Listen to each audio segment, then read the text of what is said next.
Valkyrae, co-owner of 100 Thieves, an award-winning creator, and with a scream that could single-handedly take down the Shard building in London, Valkyrae has been YouTube's most watched female streamer since 2020.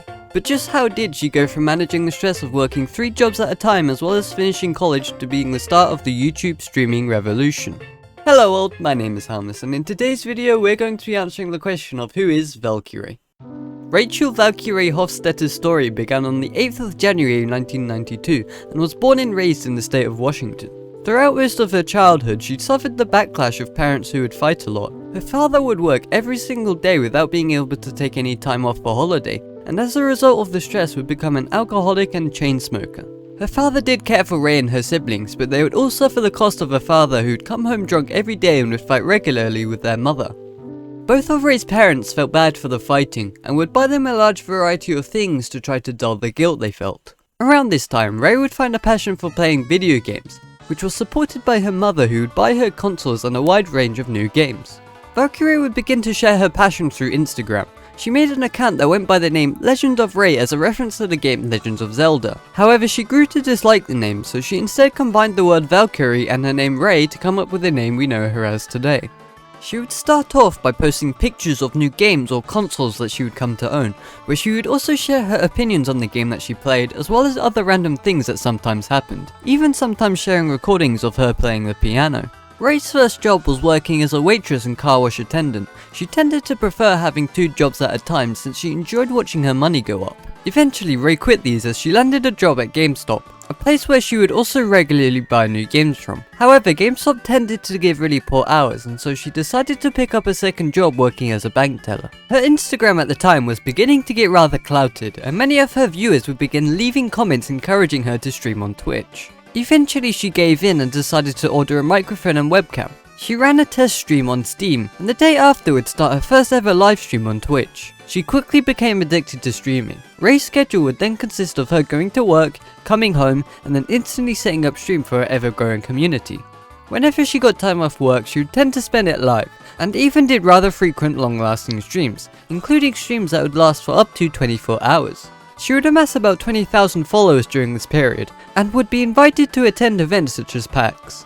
After an impulse decision made while averaging about 200 to 300 views on her stream, she ended up partly quitting her long-time job at GameStop, giving her even more time to spend towards her content, a decision which at first worried her since she didn't have the best finances. I say she partly quit her job since she made an agreement with her boss allowing her to work 2 times a month, and would sometimes cover for her co-workers.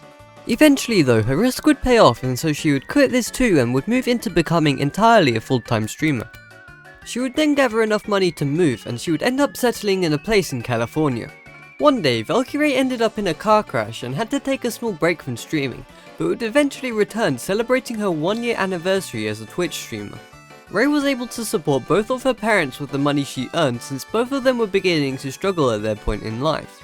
This whole lifestyle was a blessing to her since not only could she spend time fulfilling her passion for video games, she would also be able to work from home, allowing her to give extra care to her father, who at this point was struggling with a painful battle with cancer, and would eventually lose his life. Ray would struggle for the upcoming weeks, suffering from a loss which would no doubt have a pretty bad impact on most people. But despite this, she would be able to move forward and would eventually have a restart in a new setting by moving to Texas. After a while, she would continue her theme of having an insane work schedule by streaming twice a day every single day except from the occasional day off. She would run into the popular game Fortnite at the suggestion of her chat and quickly became addicted, which was probably the source of her crazy schedule.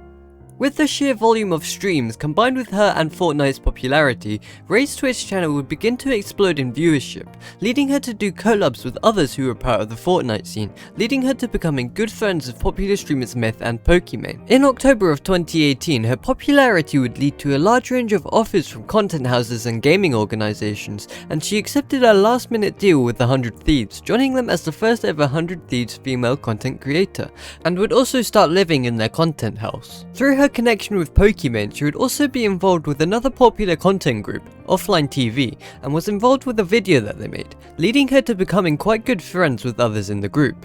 Roughly a year after this, she would sign a big contract with YouTube, which helped alleviate the financial stress she had since she was taking care of her mother who had lost her job, and was one of the first big additions to the YouTube streaming world. And we have since seen many other big creators jump over, such as Ludwig and more recently Sykkuno. Ray's addition to 100 Thieves would turn out to be very successful, since with her help, the popularity of not only her but the organisation would grow massively, and she would soon become a co-owner of the organisation. Around this time was also when Soda Poppin would bring out the viral sensation Among Us into the spotlight, and soon after it was played by almost every other popular streamer on the planet, and would create a large range of interesting collaborations that would never have happened before, and so Valkyrae would experience yet another boost of popularity, and would also create a large range of new friendships, such as with Sykkuno and others, and even would strengthen existing friendships that she had with other members of offline TV. Ray was at this point very well known for good business moves, looking at how successful her 100 Thieves and YouTube journeys have gone, and so she attempted to branch out into the skincare world, and was involved with launching a brand which went by the name RFLCT, which was a product that claimed to prevent the damage to people's skin caused by screens and offering blue light protection. However, there was a slight problem.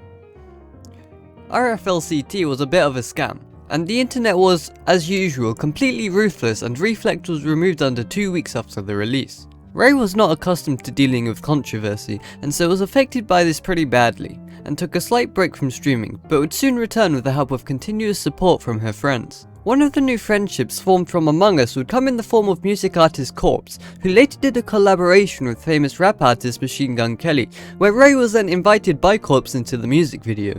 However, this would not be the only time that she's appeared in one, as Bella Porch began to expand her music brand and got very popular from TikTok. She invited Ray onto one of her newest music videos, and the two would end up becoming pretty good friends, as you can see from their recent streams together. And now we are caught up with the Valkyrae of today. First of all, I'd like to thank you all for watching, and as usual, if there's anything important that I missed out, be sure to leave it in a comment below. I hope you enjoyed, and if you did, be sure to check out some of my other content where I'll be going over a wider range of other content creators in the future. And if these videos begin to pick up, I will be looking to start my own stream again, but other than that, I hope you enjoyed. Thanks again for watching, hope to see you next time, goodbye for now.